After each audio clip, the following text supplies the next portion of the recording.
ಅಷ್ಟೇ ನಿಯಮಗಳನ್ನ ಪಾಲಿಸೋದಾದ್ರೆ ಅವರು ಪಠಿಸಬಹುದು ಅಂತ ಹೇಳ್ತಾರೆ. ಪಠಿಸಬಹುದು ಅನ್ನೋದು ನನ್ನ ಅನಿಸಿಕೆ ಅಷ್ಟೇ ವಿನಃ. ಇವಾಗ ವೀಕ್ಷಕರು ನೋಡ್ತಾ ಇರೋರು ಸುಮಾರು ಜನ ಹೇಳ್ಕೊಂತಾ ಇರ್ಬೋದು.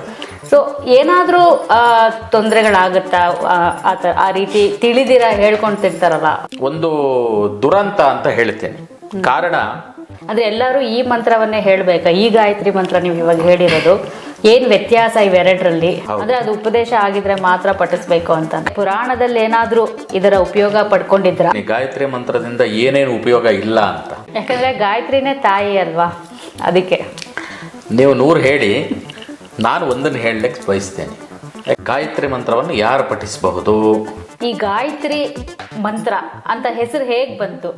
ಆ ದೇವ ಅಂತ ಏನ್ ಕರೆಸ್ಕೊಳ್ತಾ ಇದ್ದಾನೆ ಅವನೇ ಮತ್ತೊಬ್ಬರ ಅಧೀನದಲ್ಲಿದ್ದಾನೆ ಅಂತ. ಇನ್ನೊಂದು ಏನು ಪ್ರಶ್ನೆ ಮೂಡುತ್ತೆ ಎಲ್ಲರಿಗೂ ಅಂದ್ರೆ, ಸ್ತ್ರೀಯರು ಈ ಗಾಯತ್ರಿ ಮಂತ್ರವನ್ನು ಪಠಿಸಬಹುದಾ ಅಂತ. ಈ ಸ್ಮಾರ್ತ ಗಾಯತ್ರಿ ಮಂತ್ರ ಈ ರೀತಿ ಬರುತ್ತೆ. 3 ಘಳಿಗೆ ಚಿನ್ನದ ಮಳೆಯನ್ನೇ ಸುರಿಸುತ್ತಾರೆ. ಆಂಜನೇಯ ಸ್ವಾಮಿಗೆ ಸಾಕ್ಷಾತ್ ಸೂರ್ಯ ಭಗವಂತನೇ. ನನ್ಗೆ ತುಂಬಾ ಕಾಡ್ತಾ ಇರುವಂತ ಪ್ರಶ್ನೆ ಏನಂದ್ರೆ ಗುರುಗಳೇ, ಈ ಗಾಯತ್ರಿ ಮಂತ್ರವನ್ನು ಹೇಗೆ ಹೇಳ್ಬೇಕು?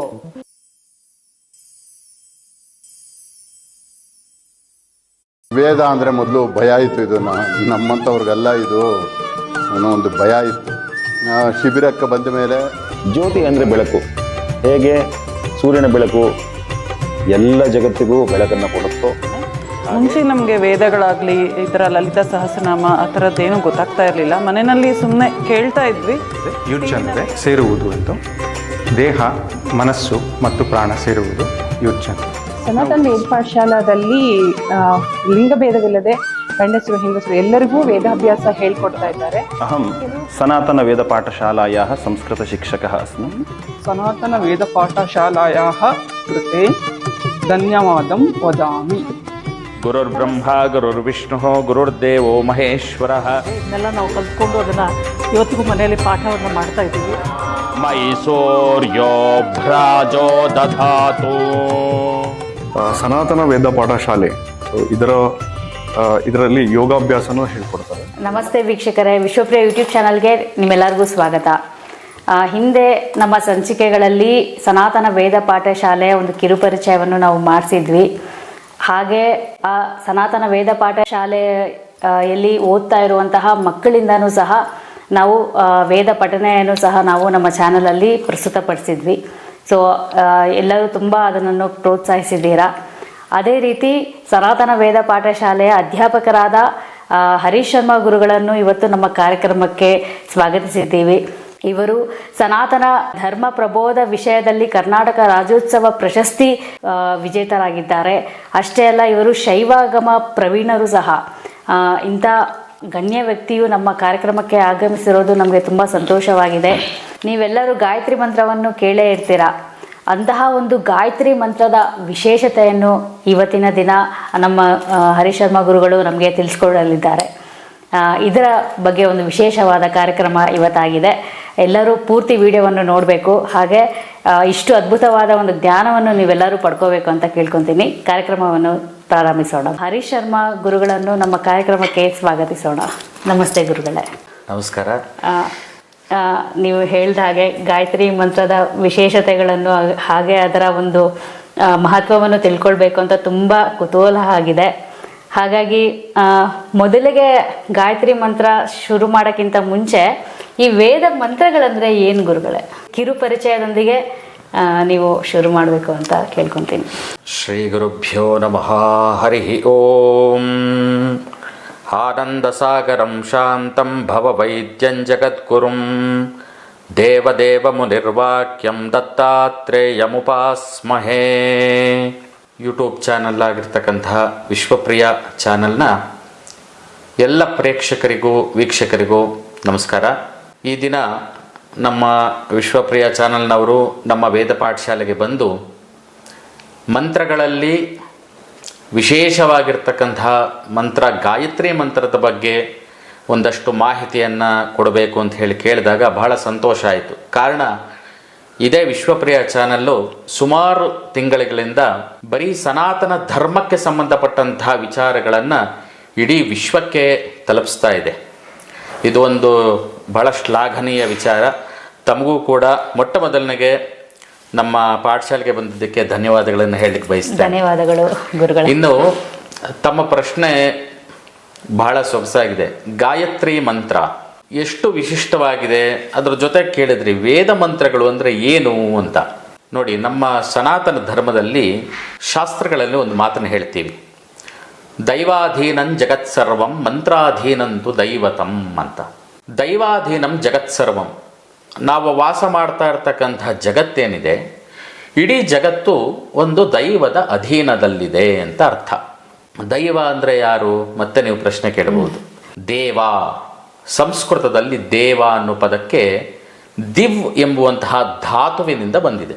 ಈ ದಿವ್ ಅಂದರೆ ಏನು ಅಂದರೆ ಶ್ರೇಷ್ಠತೆ.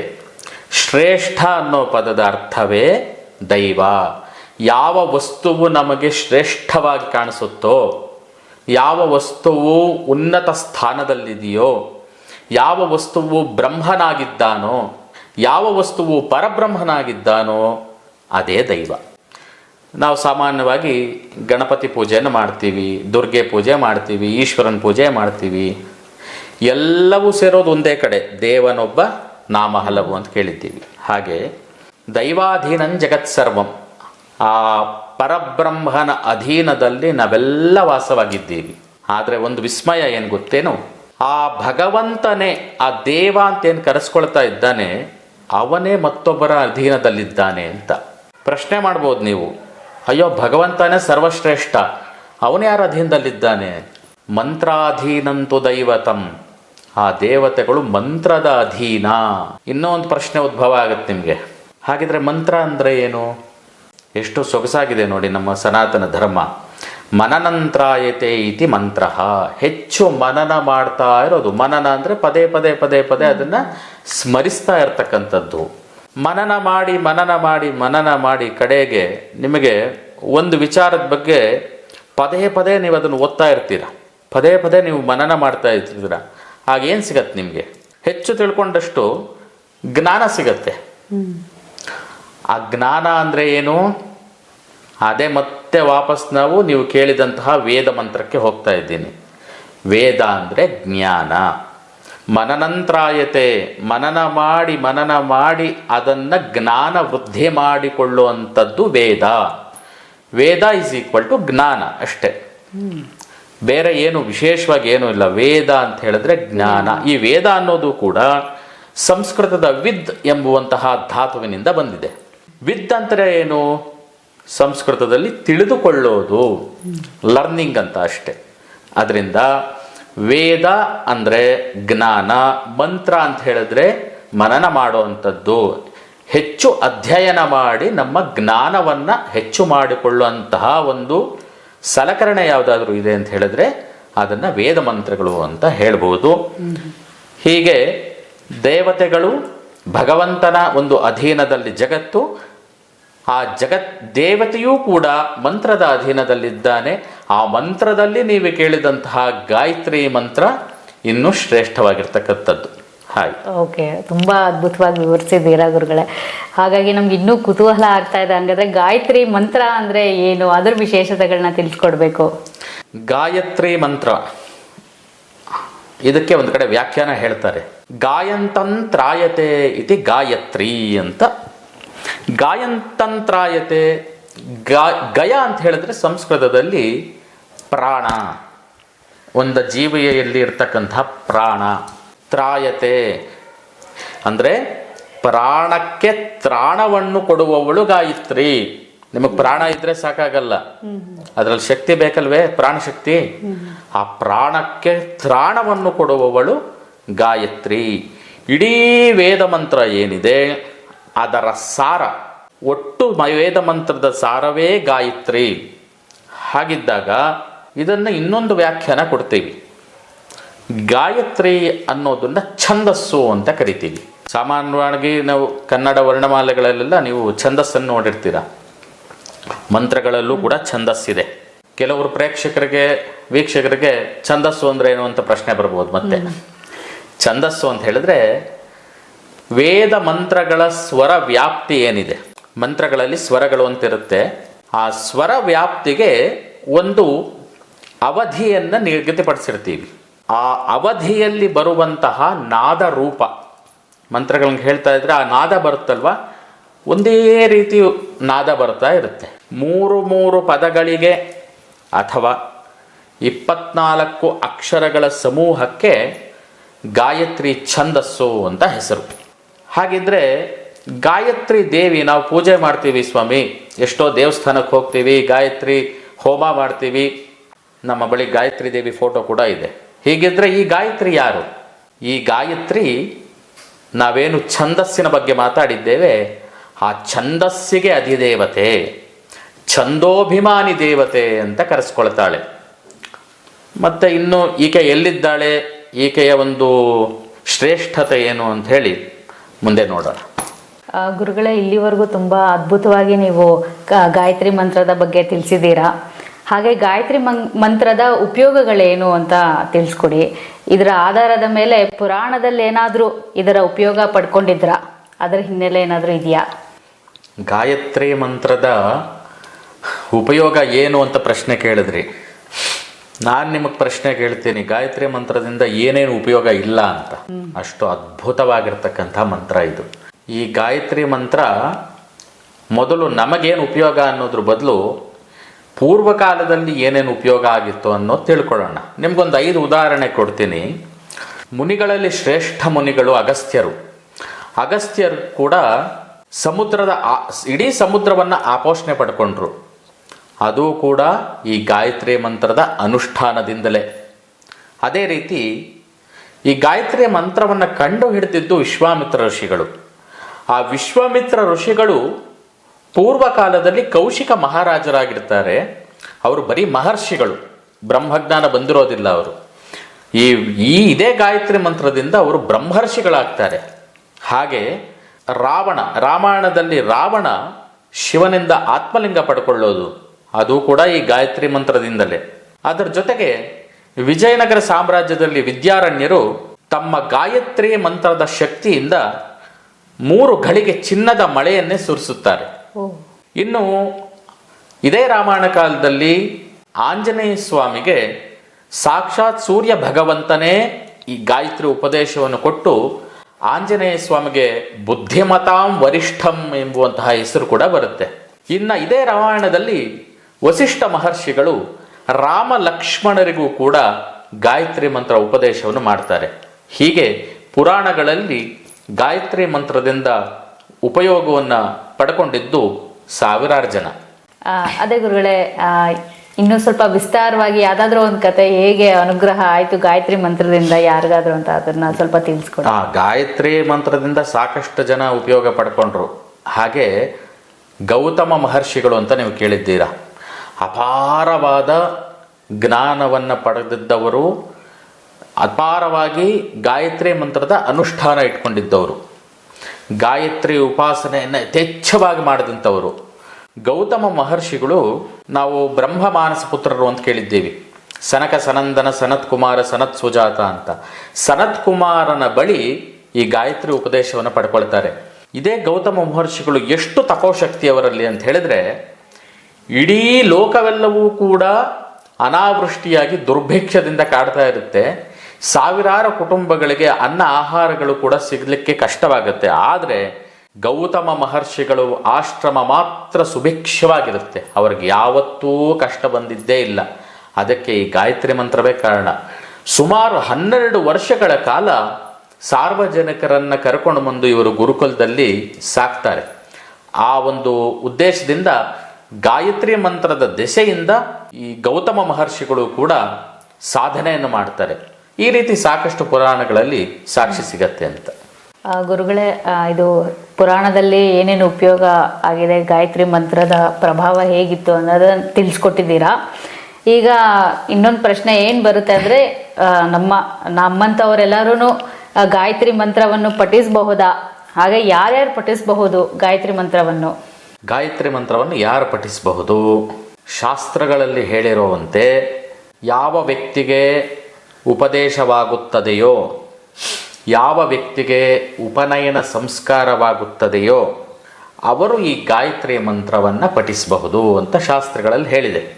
ವೇದ ಮಂತ್ರದಲ್ಲಿ ಬರುವಂತಹ ಗಾಯತ್ರಿ ಮಂತ್ರವನ್ನು ಶ್ರುತ್ಯುಕ್ತ ಗಾಯತ್ರಿ ಅಂತ ಕರಿತೀವಿ. ಅಂದರೆ ಶ್ರುತಿಗಳಲ್ಲಿ, ವೇದಗಳಲ್ಲಿ ಬರುವಂತಹ ಗಾಯತ್ರಿ ಮಂತ್ರ. ಹಾಗಿದ್ರೆ ನನಗೆ ಉಪನಯನ ಆಗಿಲ್ಲ ಸ್ವಾಮಿ, ನನಗೆ ಉಪನಯನವೂ ಆಗಿಲ್ಲ, ನನಗೆ ಉಪದೇಶವೂ ಆಗಿಲ್ಲ, ನಾನು ಗಾಯತ್ರಿ ಮಂತ್ರ ಪಠಿಸ್ಬೋದಲ್ವಾ? ಯಾಕೆ ಪಠಿಸಬಾರ್ದು? ಖಂಡಿತ ಅವಕಾಶ ಇದೆ.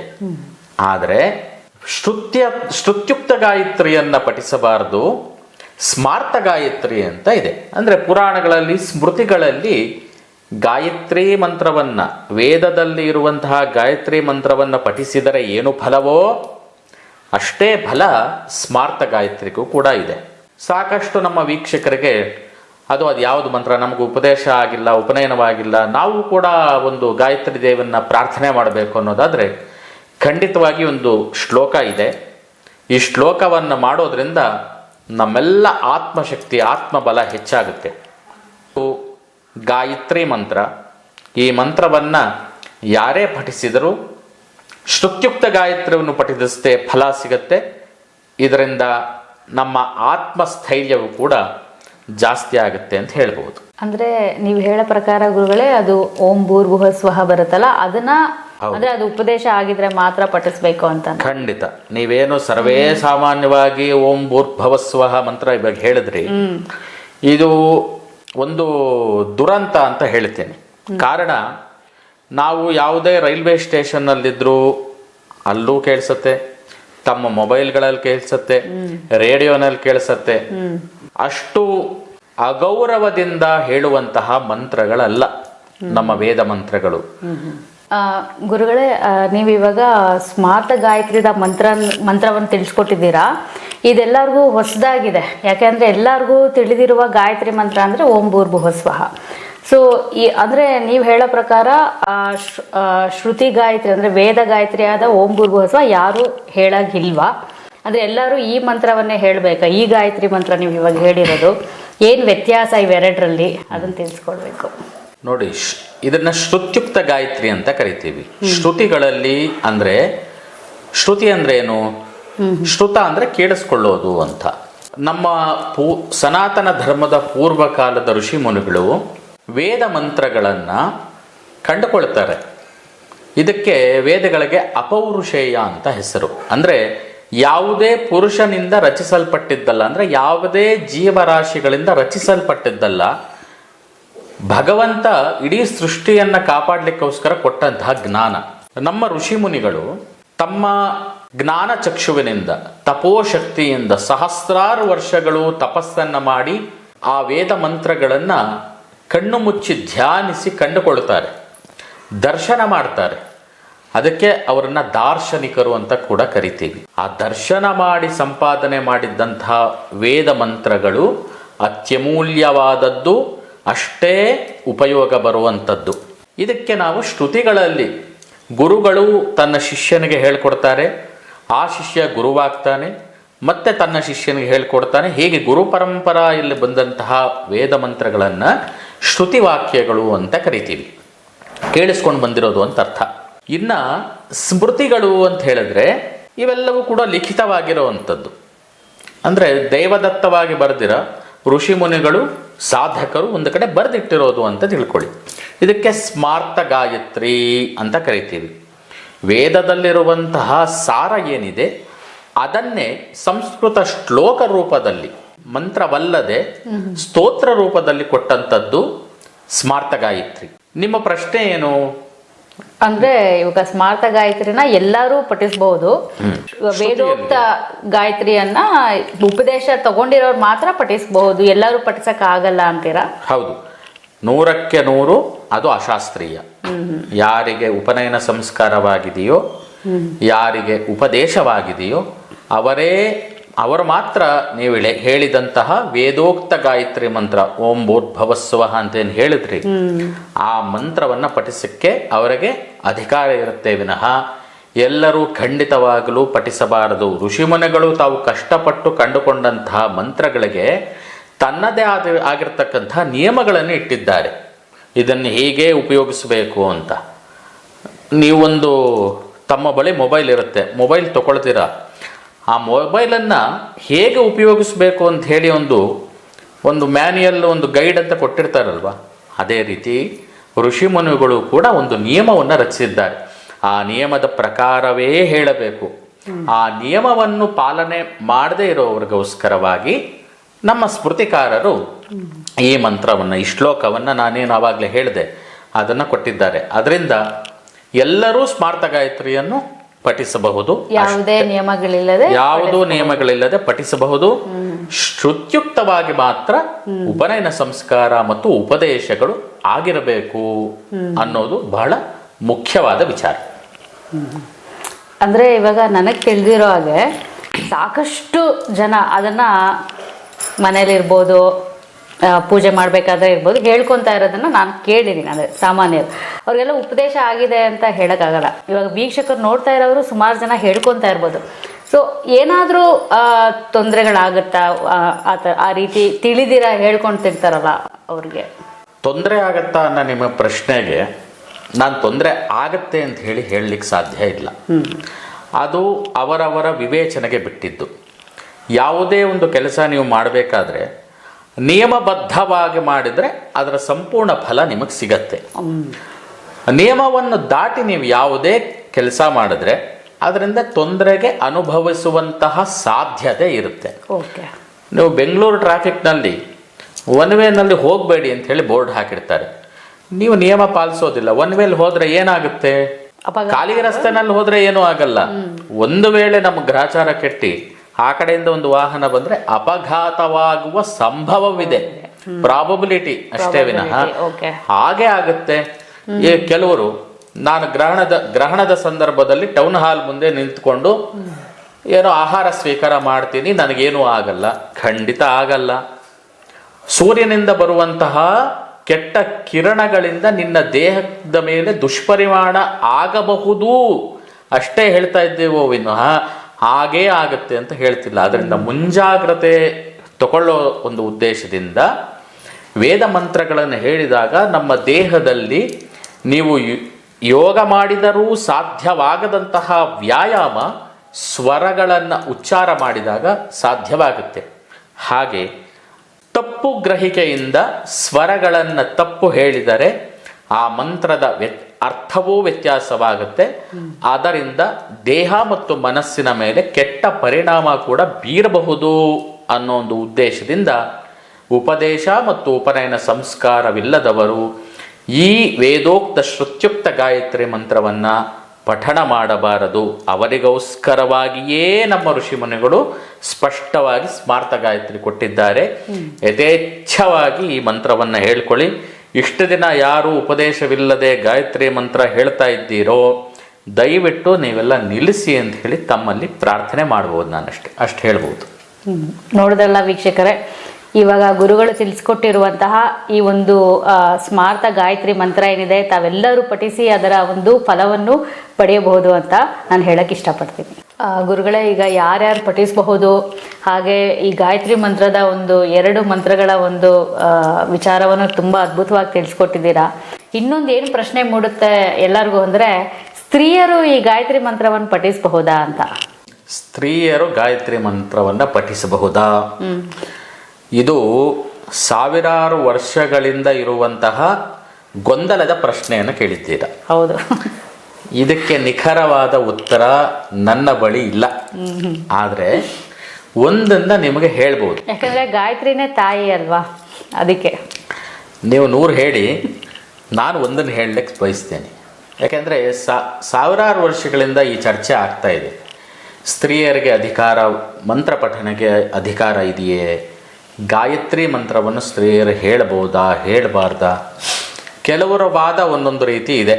ಪುರುಷರು ಮಾತ್ರ ಹೇಳಬೇಕು, ಅಥವಾ ಯಾವುದೇ ಪುರುಷ ಪ್ರಧಾನ ಸಮಾಜ ಅಂತ ಏನು ಕರೆಸ್ಕೊಳ್ತಾ ಇತ್ತು ಆ ಸಂದರ್ಭದಲ್ಲಿ ಸ್ತ್ರೀಯರಿಗೆ ಯಾವುದೇ ರೀತಿಯ ಅಧಿಕಾರ ಕೊಡದೆ ಅವರು ಮಂತ್ರ ಪಠಣೆ ಕೂಡ ಮಾಡಲಿಕ್ಕೆ ಅವಕಾಶ ಸಿಕ್ಕಲಿಲ್ಲ ಅಂತ ಕೆಲವರು ವಾದ. ಶಾಸ್ತ್ರಗಳಲ್ಲಿ ಪುರುಷರು ಮಾತ್ರ ಪಠಿಸಬೇಕು ಸಂಸ್ಕಾರ ಆಗಿರೋರು ಅನ್ನೋದು ಕೆಲವರು ವಾದ. ನನ್ನ ಅನಿಸಿಕೆ ನೀವು ಕೇಳೋದಾದರೆ, ಪುರಾಣ ಕಾಲಗಳಲ್ಲಿ ಬ್ರಹ್ಮವಾದಿನಿಯರು ಅಂತ ಇದ್ರು. ಅಂದರೆ ಇವರುಗಳನ್ನು ನಾವು ಋಷಿಕೆಯರು ಅಂತ ಕರಿತೀವಿ. ಋಷಿಕೆ ಅಂದರೆ ಋಷಿ ಕೇಳಿದ್ದೀರಲ್ವಾ, ಋಷಿಯ ಸ್ತ್ರೀಲಿಂಗ ರೂಪ ಋಷಿಕೆ ಅಷ್ಟೇ. ಒಬ್ಬ ಋಷಿ ಏನು ಮಾಡ್ತಾ ಇದ್ನೋ ಅವೆಲ್ಲವನ್ನು ಯಾವ ಸ್ತ್ರೀ ಮಾಡ್ತಾ ಇದ್ದಾಳೋ ಅವಳನ್ನು ಋಷಿಕೆ ಅಂತ ಕರಿತೀವಿ. ಸುಮಾರು ಬೆರಳೆಣಿಕೆಯಷ್ಟು ಋಷಿಕೆಯರು ಬ್ರಹ್ಮವಾದಿನಿಯರ ಹೆಸರುಗಳನ್ನು ನಾವು ಪುರಾಣಗಳಲ್ಲಿ ಕೇಳ್ಬೋದು. ಉದಾಹರಣೆಗೆ ಲೋಪಾಮುದ್ರ, ಅಪಾಲ, ಹಾಗೆ ಸುಲಭ, ಅದಿತಿ, ಘೋಷ, ವಾಗಂಭ್ರಣಿ. ನಿಮಗೆ ವೇದದಲ್ಲಿ ವಾಗಂಭ್ರಣಿ ಸೂಕ್ತ ಅನ್ನೋ ಮಂತ್ರವೇ ಇದೆ. ವಾಗಂಭ್ರಣಿ ಋಷಿಕೆ ಕಂಡುಕೊಂಡಂತಹ ಮಂತ್ರ. ಹಾಗೆ ವಿಶ್ವನಾರ, ಮೈತ್ರೇಯಿ, ಗಾರ್ಗೇಯಿ, ರೋಮಲ, ಇವೆಲ್ಲ ಸಾಕಷ್ಟು ಹೆಸರುಗಳು ನಾವು ಪುರಾಣಗಳಲ್ಲಿ ಕೇಳಿದ್ದೀವಿ. ಇವರೆಲ್ಲರೂ ಕೂಡ ಋಷಿಕೆಯರು, ಬ್ರಹ್ಮವಾದಿನಿಯರು, ಸಂಧ್ಯಾವಂದನಾದಿ ಅನುಷ್ಠಾನಗಳನ್ನು ಮಾಡ್ತಾ ಇದ್ದಕ್ಕಂಥವರು, ಯಜ್ಞ ಯಾಗಾದಿಗಳನ್ನು ಮಾಡುವವರು. ಇವರು ದಾರ್ಶನಿಕರು ಕೂಡ, ವೇದ ಮಂತ್ರಗಳನ್ನು ದರ್ಶನ ಮಾಡಿದವರು. ಸೊ ಇದರ ಪುರಾವೆಯನ್ನಿಟ್ಕೊಂಡು ಸ್ತ್ರೀಯರು ಮಂತ್ರಗಳನ್ನು ಹೇಳಬಹುದೇ ಅನ್ನೋದಾದರೆ ಎಷ್ಟು ಶ್ರದ್ಧೆಯಿಂದ ಎಷ್ಟು ನಿಯಮದಿಂದ ಅನ್ನೋದು ಪ್ರಶ್ನೆ ಬೇರೆ ಬಿಡಿ. ಬರೀ ಸ್ತ್ರೀಯರು ಹೇಳ್ಬೋದಾ? ನನ್ನ ಅನಿಸಿಕೆ ಪ್ರಕಾರ ಹೌದು, ಹಿಂದೆ ಪುರಾಣಗಳಲ್ಲಿತ್ತು. ಆ ಎಲ್ಲ ನಿಯಮಗಳನ್ನು ಪಾಲಿಸಿಕೊಂಡು ವೇದ ಮಂತ್ರವನ್ನು ಸ್ತ್ರೀಯರು ಹೇಳ್ಬೋದು ಅನ್ನೋದು ನನ್ನ ವೈಯಕ್ತಿಕ ಅಭಿಪ್ರಾಯ ವಿನಃ ಎಷ್ಟೋ ವೇದ ಪಂಡಿತರು, ಜ್ಞಾನಿಗಳು ಈ ವಿಡಿಯೋ ನೋಡ್ತಾ ಇರ್ಬೋದು. ನನ್ನಿಂದ ಏನಾದರೂ ಅದು ತಪ್ಪು ವಾಕ್ಯ ಆಗಿದ್ರೆ ದಯವಿಟ್ಟು ಅದಕ್ಕೆ ಕ್ಷಮೆ ಇರಲಿ ಅಂತ ಕೇಳ್ತೀನಿ. ಆದರೆ ಈ ಪುರಾಣಗಳನ್ನು ಆಧಾರವಾಗಿ ಹೇಳೋದಾದರೆ ಖಂಡಿತ ಇತ್ತು. ಸೀತಾಮಾತೆಯು ಕೂಡ ಆಂಜನೇಯ ಸ್ವಾಮಿ ಸೀತೆ ದರ್ಶನ ಮಾಡಿದಾಗ ಆಕೆ ಒಂದು ಸಂಧ್ಯಾವಂದನೆ ಮಾಡ್ತಾ ಇದ್ಲು ಅಂತ ಹೇಳಿ ರಾಮಾಯಣದಲ್ಲಿ ಉಲ್ಲೇಖ ಕೂಡ ಇದೆ. ಸೊ ಸಾಕಷ್ಟು ಪುರಾವೆಗಳು ಸಿಗತ್ತೆ. ಸ್ತ್ರೀಯರು ಈ ಮಂತ್ರವನ್ನು ಪಠಿಸಬಹುದು. ಇತ್ತೀಚೆಗೆ ನಾನು ಕಂಡಂತೆ ಕೇವಲ ನಿಮ್ಮ ಸಾಮಾಜಿಕ ಜಾಲತಾಣಗಳಲ್ಲಿ ದಕ್ಷಿಣ ಕನ್ನಡ ಜಿಲ್ಲೆಯಲ್ಲಿ ಬಹುಶಃ 1-2 ತಿಂಗಳ ಹಿಂದೆ ಒಂದು ಹೆಣ್ಣು ಮಗುವಿಗೆ ಉಪನಯನ ಸಂಸ್ಕಾರವನ್ನು ಕೂಡ ಮಾಡಿರ್ತಕ್ಕಂತಹ ನಿದರ್ಶನ ಇದೆ. ಹೆಣ್ಣು ಮಕ್ಕಳು ಪೌರೋಹಿತ್ಯವನ್ನು ಮಾಡಿಸ್ತಾ ಇರ್ತಕ್ಕಂಥ ನಿದರ್ಶನಗಳು ಇದೆ. ಇದು ಎಷ್ಟು ಸರಿ ಸಮಂಜಸ ಅನ್ನೋ ಪ್ರಶ್ನೆ ಬೇರೆ. ಆದರೆ ಪೂರ್ವಕಾಲದಲ್ಲಿ ಸ್ತ್ರೀಯರು ವೇದಗಳನ್ನು ಓದುತ್ತಾ ಇದ್ರು ಅನ್ನುವಂತಹ ಪುರಾವೆ ಮಾತ್ರ ನಿಮ್ಗೆ ನಾನು ಕೊಡಬಲ್ಲೆ. ಇನ್ನು ಇದಕ್ಕೆ ಮುಂದಿನ ಹಂತ ಎಲ್ಲ ತಮ್ಮ ತಮ್ಮ ವಿವೇಚನೆಗೆ ಬಿಟ್ಟಿದ್ದು ಅಂತ ಹೇಳ್ತೀನಿ ಅಷ್ಟೇ. ಅದೇ ಇವಾಗ ಸ್ತ್ರೀಯರು ಪಠಿಸ್ಬೇಕು ಅಂದ್ರೆ ಅಷ್ಟೇ ಅನುಷ್ಠಾನ ಪರರಾಗಿರ್ಬೇಕು, ಅಷ್ಟೇ ನಿಯಮಗಳನ್ನ ಪಾಲಿಸೋದಾದ್ರೆ ಅವರು ಪಠಿಸಬಹುದು ಅಂತ ಹೇಳ್ತಾರೆ. ಪಠಿಸಬಹುದು ಅನ್ನೋದು ನನ್ನ ಅನಿಸಿಕೆ ಅಷ್ಟೇ ವಿನಃ ಸಾರ್ವತ್ರಿಕವಾಗಿ ಇದು ಒಪ್ಪುವಂಥದ್ದಲ್ಲ. ಪುರಾಣಗಳಲ್ಲಿ ಇತ್ತು ಅನ್ನುವಂತಹ ಮಾಹಿತಿಯನ್ನು ನಾನು ನಿಮಗೆ ಕೊಡಬಹುದು, ಅಧಿಕೃತವಾಗಿ ಕೊಡಬಹುದು ಪುರಾಣಗಳಿಂದ. ಅಂದ್ರೆ ಅವ್ರ ತರ ಇರ್ಬೇಕು, ನಾವು ಇದ್ದಾಗ ಪಠಿಸಬಹುದು. ನಮ್ಗೆ ಅವರೆಷ್ಟು ಶ್ರದ್ಧಾಭಕ್ತಿಗಳಿಂದ ಅನುಷ್ಠಾನಗಳಿಂದ ಇದ್ದರೋ ಹಾಗೆ ಈ ಕಾಲದಲ್ಲಿ ಯಾರಿರ್ಲಿಕ್ಕೆ ಸಾಧ್ಯ, ಅದು ತಮ್ಮ ತಮ್ಮ ಆತ್ಮಸಾಕ್ಷಿಗೆ ಬಿಟ್ಟಿದ್ದು ಅಂತ ಹೇಳ್ಬೋದಷ್ಟೆ. ಈ ರೀತಿ ಸ್ತ್ರೀಯರು ವೇದ ಮಂತ್ರಗಳನ್ನು ಹೇಳ್ಬೋದು ಅನ್ನೋ ಪ್ರಶ್ನೆಗೆ ಕೆಲವು ಮಾಹಿತಿ ಸಿಗತ್ತೆ. ಹೇಗೆ ಅಂದರೆ ಎಷ್ಟೋ ಸ್ಮೃತಿಗಳಲ್ಲಿ, ಅಂದರೆ ಉದಾಹರಣೆಗೆ ಯಮಸ್ಮೃತಿ ಅಂತ ಇದೆ. ಆ ಯಮಸ್ಮೃತಿಯಲ್ಲಿ ಹೇಳ್ತಾರೆ, ಪರಾಕಲ್ಪೇತು ನಾರೀಣಾಂ ಮೌಂಜಿ ಬಂಧನ ಮಿಷ್ಯತೆ ಅಧ್ಯಾಪನಂಚ ವೇದಾನಾಂ ಸಾವಿತ್ರೀಂ ವಾಚನಂ ತಥಾ ಅಂಥೇಳಿ ಒಂದು ವಾಕ್ಯ ಉಲ್ಲೇಖ ಆಗಿದೆ. ಉಪನಯನ ಸಂಸ್ಕಾರ ಮಾಡಿ ಮೌಂಜಿ ಧಾರಣೆಯನ್ನು ಮಾಡ್ತಾ ಇದ್ರು ಸ್ತ್ರೀಯರಿಗೆ. ನಾರೀಣಾಂ ಅಧ್ಯಾಪನಂಚ, ಅವರಿಗೆ ಅಧ್ಯಾಪನ ಮಾಡ್ತಾ ಇದ್ರು ವೇದ ಮಂತ್ರಗಳನ್ನು. ಹಾಗೆ ಸಾವಿತ್ರೀಂ ವಾಚನಂ ತಥಾ, ಸಾವಿತ್ರಿ ಮಂತ್ರ ಅಂದರೆ ಗಾಯತ್ರಿ ಮಂತ್ರವನ್ನು ಉಪದೇಶ ಕೊಡ್ತಾ ಇದ್ರು ಅಂತ ಹೇಳಿ ಪುರಾಣಗಳಲ್ಲಿ ಯಮಸ್ಮೃತಿಯಲ್ಲಿ ಒಂದು ಕಡೆ ಉಲ್ಲೇಖ ಇದೆ. ಸೊ ಇವೆಲ್ಲಗಳ ಆಧಾರದ ಮೇಲೆ ಹಿಂದೆ ಸ್ತ್ರೀಯರು ಉಪನಯನ ಸಂಸ್ಕಾರದಿಂದ ವೇದಗಳನ್ನು ಕಲಿತಾ ಇದ್ರು ಅಂತ ಹೇಳ್ಬೋದು. ನನಗೆ ತುಂಬಾ ಕಾಡ್ತಾ ಇರುವಂತ ಪ್ರಶ್ನೆ ಏನಂದ್ರೆ ಗುರುಗಳೇ, ಈ ಗಾಯತ್ರಿ ಮಂತ್ರವನ್ನು ಹೇಗೆ ಹೇಳಬೇಕು, ಆಮೇಲೆ ಇದರ ಗೂಢಾರ್ಥ ಏನು ಅಂತ, ಇದರ ಒಂದು ಅರ್ಥ, ಒಳ ಅರ್ಥ ಏನಿದೆ, ಹಾಗೆ ಈ ಗಾಯತ್ರಿ ಮಂತ್ರ ಅಂತ ಹೆಸರು ಹೇಗೆ ಬಂತು, ಅದರ ಒಂದು ಕುತೂಹಲವಾದ ವಿಷಯ ಹೇಳಿ. ನೀವು 3-4 ಪ್ರಶ್ನೆಯನ್ನ ಒಂದೇ ಬಾರಿ ಕೇಳಿದ್ದೀರಾ. ಗಾಯತ್ರಿ ಮಂತ್ರ ಅಂದರೆ ಏನು, ಅದನ್ನು ಹೇಗೆ ಹೇಳಬೇಕು, ಇದರ ಅರ್ಥ ಏನು, ಇದರ ವೈಶಿಷ್ಟ್ಯ ಏನು ಅಂತೆಲ್ಲ ಕೇಳ್ತಾ ಇದ್ದೀರಾ. ನಿಮ್ಮ ಕುತೂಹಲದ ಪ್ರಶ್ನೆಯೇ ನಮ್ಮೆಲ್ಲ ವೀಕ್ಷಕರಿಗೂ ಕೂಡ ಇದೆ ಅಂತ ಭಾವಿಸ್ತೀನಿ. ನಿಮ್ಮ ಕುತೂಹಲ ಹಾಗೆ ಇಟ್ಕೊಳ್ಳಿ. ಗಾಯತ್ರಿ ಮಂತ್ರವನ್ನು ಹೇಗೆ ಹೇಳಬೇಕು, ಇದರ ಅರ್ಥ ಏನು, ಇದರ ಸ್ವಾರಸ್ಯ ಏನು ಅಂತ ಹೇಳಿ ಇದನ್ನು ಮುಂದಿನ ಸಂಚಿಕೆಯಲ್ಲಿ ನೋಡೋಣ ಅಂತ ನನಗನ್ಸುತ್ತೆ. ಖಂಡಿತ ಗುರುಗಳು ಈ ನನ್ನ ಒಂದು ಪ್ರಶ್ನೆಗೆ ಮುಂದಿನ ಸಂಚಿಕೆಯಲ್ಲಿ ಉತ್ತರ ನೀಡ್ತಾರೆ ಅಂತ ಹೇಳಿದ್ದಾರೆ. ಸೊ ತುಂಬ ಕುತೂಹಲವಾಗಿದೆ ಮುಂದಿನ ಸಂಚಿಕೆಯಲ್ಲಿ ಯಾವ ರೀತಿಯಾದ ಒಂದು ಮಾಹಿತಿ ತಿಳಿಸ್ತಾರೆ ಅಂತ. ಇಷ್ಟೊತ್ತು ನಮಗೆ ಈ ಅಮೂಲ್ಯವಾದ ಸಮಯವನ್ನು ಕೊಟ್ಟು ಇಂತಹ ಜ್ಞಾನವನ್ನು ಕೊಟ್ಟಿರೋದಕ್ಕೆ ಹರಿಶರ್ಮ ಗುರುಗಳಿಗೆ ಧನ್ಯವಾದಗಳು. ನಮಸ್ಕಾರ. ಇದಾಗಿತ್ತು ಇವತ್ತಿನ ವಿಶೇಷ ಕಾರ್ಯಕ್ರಮ. ಇನ್ನೂ ಗಾಯತ್ರಿ ಮಂತ್ರದ ಒಂದು ಮಹತ್ವವನ್ನು ಮುಂದಿನ ಸಂಚಿಕೆಯಲ್ಲಿ ಗುರುಗಳು ತಿಳಿಸಲಿದ್ದಾರೆ. ತಪ್ಪದೇ ವೀಕ್ಷಿಸಬೇಕು ಅಂತ ಕೇಳ್ಕೊತೀನಿ. ಇವತ್ತಿನ ಕಾರ್ಯಕ್ರಮವನ್ನು ಮುಗಿಸ್ತಾ ಇದ್ದೀವಿ. ನಮಸ್ಕಾರ.